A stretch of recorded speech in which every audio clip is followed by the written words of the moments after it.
Today's WNEM TV5 Evening Extra is brought to you by the Law Office of Carol Thomas. Michigan Secretary of State defending the integrity of elections amid questions raised this month by the clerk of Macomb County. Anthony Forlini claimed to have found evidence of people who had recused themselves from jury duty as non-U.S. citizens, but who were also registered to vote in Michigan. Forlini is a Republican who is running for Secretary of State. And given the current political climate, Secretary of State Jocelyn Benson has her own opinions on why he made those allegations, now that her office has investigated them. TV5's James Felton on what she found. Clerk Forlini claimed that he had found 15 people who, between September of 2025 and January 2026, recused themselves from jury duty because they were not United States citizens, and that they were also registered to vote in Michigan. To investigate the claims made by the Macomb County Clerk, Michigan Secretary of State Jocelyn Benson told us that the Michigan Bureau of Elections conducted an internal review of these 15 people. What we found was that only 3 of the 15 people referred had any voting history at all, and 1 was an American citizen who had legally cast their ballot. 1 we are still investigating, and the 3rd last voted in 2018, and we at the Bureau of Elections in the state of Michigan canceled their registration in 2022. Benson believes Forlini has another motive, saying that he reached out to the Department of Justice about these claims. Benson says that's the same DOJ that's suing Michigan and 23 other states for access to unredacted voter rolls that contain private personal information of millions of people. She tells us the DOJ hasn't said why it wants the information, what it would be used for, or if it would be kept safe. They are using the power of the federal government to intimidate and threaten states into changing our safe and secure election procedures. Why? To meet the president's personal and political agenda and to silence the voices of millions of eligible American citizens. James Felton, WNEM TV5. Benson says if President Trump truly supports election security, he should support election officials who are working to stop foreign interference and weaponized lies and disinformation. A special primary election for Michigan's open 35th Senate district seat is set for Tuesday. The district covers Bay, Midland, and Saginaw counties and was vacated after U.S. Representative Kristen McDonald-Rivet was elected to Congress. Nearly a dozen candidates are running for that seat. The winning Democrat and Republican will face off in the general election on May 5th. You can find out more about Tuesday's special election on WNEM.com. A man found dead with severe head injuries, and no one is in custody yet. Saginaw officers and state police detectives say 49-year-old Armando Garcia was found inside a home on Morrison Street early yesterday morning. He was taken to an area hospital where he died. Police say they have identified a person of interest, but they have yet to make an arrest. Anyone with information is urged to call Saginaw Police or Crime Stoppers. And another round of cold weather advisories in place for late tonight and Friday morning. Many of the areas in mid-Michigan will have the potential to drop off to about -15 to 20 below zero. However, I do not think it will be in that range most of the time. I think there is also the potential our northern counties could be around 25 to 30 degrees below zero at times. So we'll see if that's eventually upgraded to an extreme cold warning. Right now, it is just an advisory. Another reason that could be an advisory is it may not be as consistent as some of the areas to the south in similar fashion to those 15 to 20 degree wind chills. As far as your temperatures go around the area tonight, most of us are above zero, but Caro has dropped below to around 4 below. MBS and Midland right around 8 and 9. Bay City there too. Saginaw slightly cooler at 5, and Flint is currently at 9. Wind chills starting to drop below zero too, with many between about -5 to 5 above. Your forecast when it comes to the wind, really not strong tonight. Already starting to see them lighten up. up. The problem is whatever we lose in the wind, we're just going to cool off our actual temperature, so everything just balances out. We take a live look at Snowfest, where things are pretty quiet for the moment, but I would expect tomorrow, even with the cold, to be much busier. Your first alert pinpoint Doppler radar shows we've got areas of scattered snow showers offshore. That's where they will stay. Your sky tracker shows the region as a whole pretty quiet, especially compared to recent weeks. The next 12 hours shows the drop in wind chills later tonight. We'll take a look at the full day, plus a preview of the weekend coming up. Thank you, Chris. Thousands of dollars in new federal funding for the Flushing Police Department. Our local police officers are risking their lives to keep us safe, and we need to do everything we can to make sure that they are safe. We need to keep their equipment strong and support them so that they can keep themselves safe while they're doing their work. Congresswoman Kristen McDonald-Rivet announced the investment of about $220,000. It will go toward things like patrol vehicles, radios, bulletproof vests, and other safety equipment. The police chief says the investment is especially important for school resource officers. This funding both directly and indirectly supports this extremely important service. I originally started out with one SRO in one school as a collaboration with the Flushing Community Schools. And that then evolved into I have every school building, public school building in my area covered with a uniformed police officer. Congresswoman McDonald-Rivet secured the money through her Community Project Funding Initiative. Planned work for Consumers Energy in Midland next week will cause a power outage for some. The company says Tuesday crews will perform reliability work on the Larkin substation. Consumers says the work will run from 9 to noon, causing an outage on Sturgeon Avenue north of Letts Road to City Forest. The company has notified affected customers in advance. A backup date is scheduled for next Thursday. More Flint students will have the opportunity to go to college thanks to the NBA. The National Basketball Association Foundation is giving grants to help fund the Flint Promise Scholarship Program. The money from the NBA Foundation and the Detroit Pistons will help the program continue college success coaching, expand support into the summer, and strengthen outreach strategies. Since its creation in 2018, 117 students have graduated from the Flint Promise program. Across Michigan, 4 parents taken into custody by ICE agents at a school bus stop. The Washtenaw County Sheriff says it happened Tuesday, and all 4 parents have students in the Ypsilanti district. The superintendent says it did not happen on school property, but called the circumstances deeply distressing. A spokesperson with ICE says the agency does not target schools or bus stops, adding there were no children at the bus stop during the arrests, and agents targeted people who had been issued final orders of removal from the country. The agency says all 4 remain in ICE custody pending immigration proceedings and will receive full due process.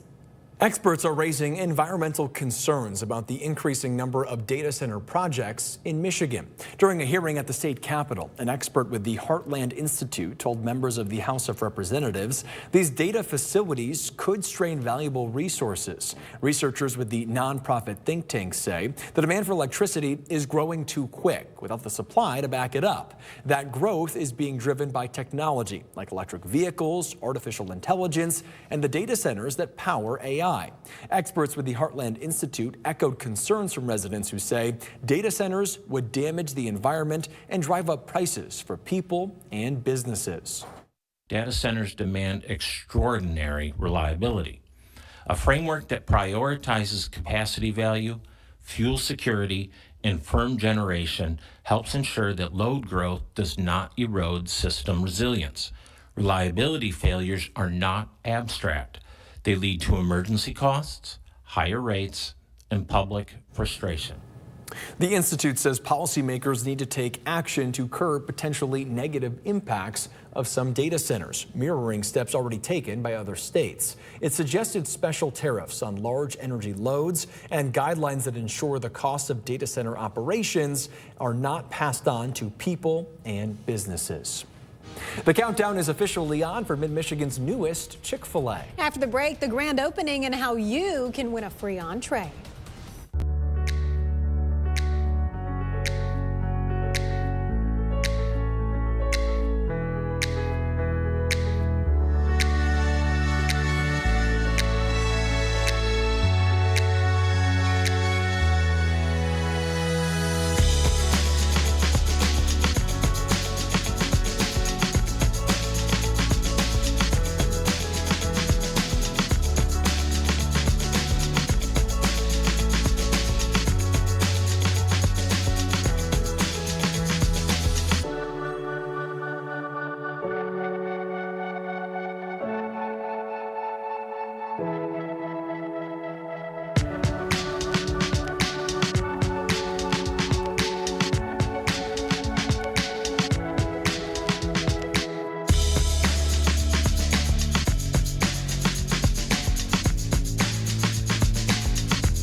Days without running water. That's what some residents at Evergreen Whispering Pines in Midland County say they've been dealing with. A number of them have reached out to us trying to get some answers. They tell TV5's James Felton what they've had to do to get by.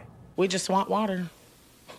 We want water. Right now, the only running water at Shayna Bradford's home comes from the melting icicles outside. She tells us it's been that way for 2 weeks at Evergreen Whispering Pines in Midland County. A number of other residents reached out to TV5, sharing their concerns and frustration with where things are right now. I work in a kitchen, so I have to shower every day.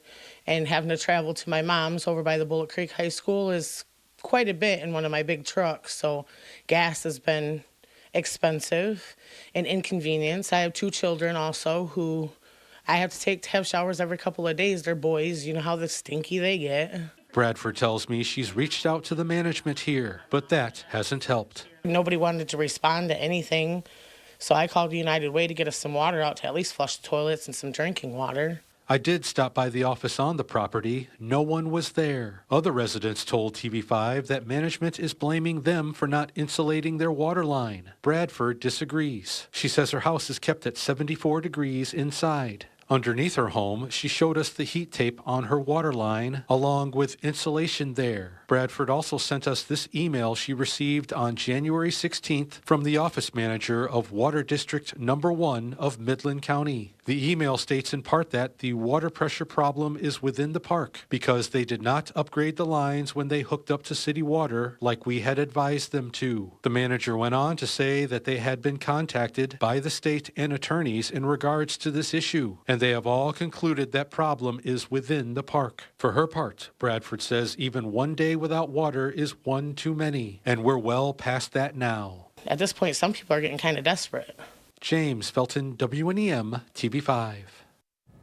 We called and emailed the owners of Evergreen Whispering Pines, Evergreen Equity GP LLC in Pittsburgh for comment. We're still waiting to hear back. The Flint Institute of Arts debuting a new temporary exhibit this weekend. Gateways African American Art from the Key Collection will be showcased starting on Sunday. It includes 77 artworks from 68 artists from the personal collection of renowned collector Eric Key. The FIA says with over 35 years of experience in the arts, Key's intent has always been to help preserve the African American existence in the arts, opening gateways for conversations about race, identity, and America. The exhibit will be on display at the Hodge and Temporary Exhibition Galleries from Sunday to April 26th. Get an utterly delicious meal for free to celebrate the new Chick-fil-A in Bay County next week. Opening day is Thursday the 5th at the location on Wilder Road in Bangor Township. If you sport a cow print, either a whole outfit or just an accessory, you'll get a free entree. In honor of Thursday's opening, the restaurant is also giving back to the community with a $25,000 donation to Feeding America, which will be distributed to partners in the greater Flint, Saginaw, and Bay City area. The Chick-fil-A opens at 6:30 in the morning.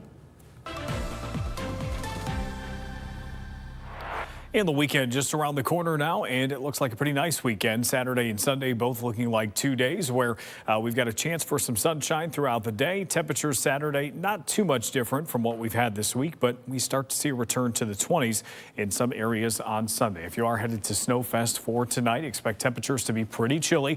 Not really anticipating much of a warm up as we go through the night or tomorrow.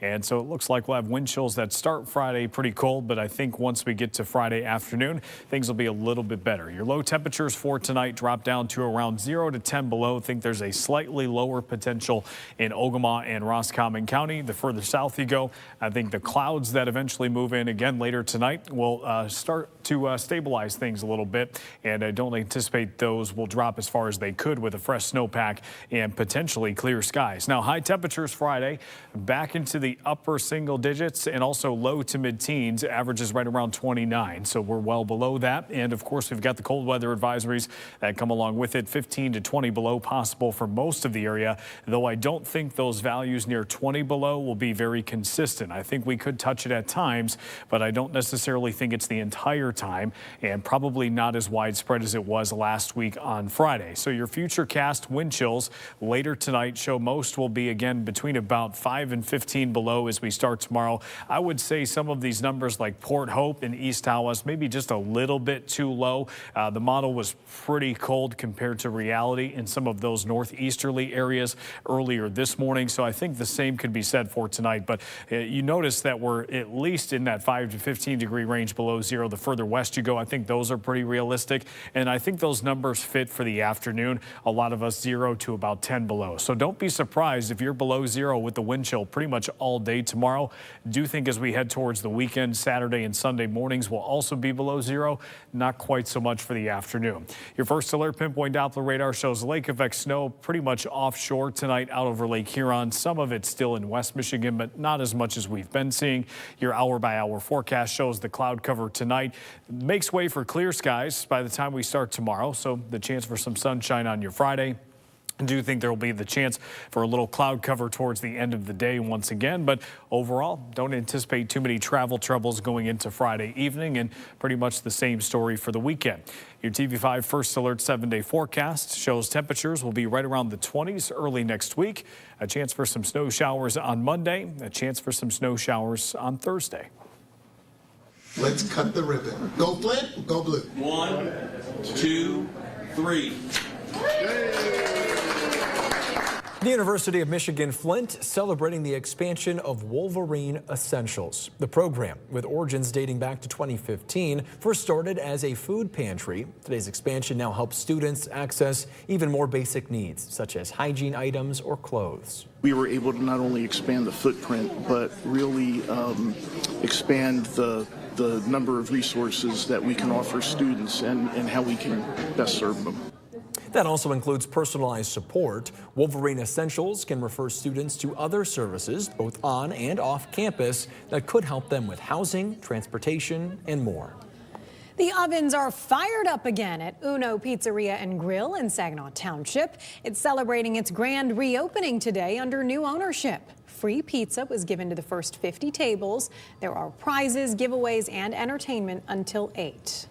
Some people in Midland will see their power go out for a short time next week. The city says Consumers Energy is performing reliability work on a circuit of the Larkin substation from 9 to noon next Tuesday. It will affect customers on Sturgeon Avenue north of Letts Road to City Forest. If there are issues or weather doesn't permit, the work will be done next Thursday instead. Still unfolding, state police are now involved in the search for a missing Pinconning woman. Police say 37-year-old Candy Clem was last seen December 7th. She wears glasses, is 4'9" and weighs 90 pounds. She does have a deformity with her left ear. If you've seen her or know where she could be, call the Pinconning Police Department. He was pronounced deceased at the scene. Preliminary investigation shows this gentleman was not wearing a seatbelt. The Grand Blanc Township Police Chief talking about a one-car deadly crash that led to lane closures on I-475 this afternoon. Investigators say just before 1:30, a 34-year-old Burton man driving a Kia left the road. Clio police are asking for help to identify a man suspected of fraud. They say on December 30th, the man went into the Pearson Road Home Depot where he bought a new hot water heater and a crimping tool using stolen credit card information. Clio police say the man also appears to have presented fraudulent identification bearing the victim's name with the suspect's likeness. If you know who this is, call police. More people across the state are without a job. A report from the Michigan Department of Technology, Management and Budget says last month unemployment rates rose in 11 of Michigan's 18 labor markets. But December numbers were down from previous years. Last month, regional jobless rates ranged from 3.7 to 7.6%, with the largest rate gain in Northeast Michigan. The report shows the largest over-the-year employment decrease was in the Midland area. More money to help people behind bars receive a quality education. The Mellon Foundation awarded the Michigan Consortium for Higher Education in Prison a grant worth $750,000. The organization will use the money to hire an executive director and start a sub-award program for the 14 colleges involved with the program. The colleges involved can apply for resources to help support the development of different programs they work to teach, especially the humanities. Experts say the programs are designed to help people stay out of prison once they leave. Thank you for watching WNEM Evening Extra. Of course, keep up with us as the news breaks online, on our app, or on social media. We'll see you at 11.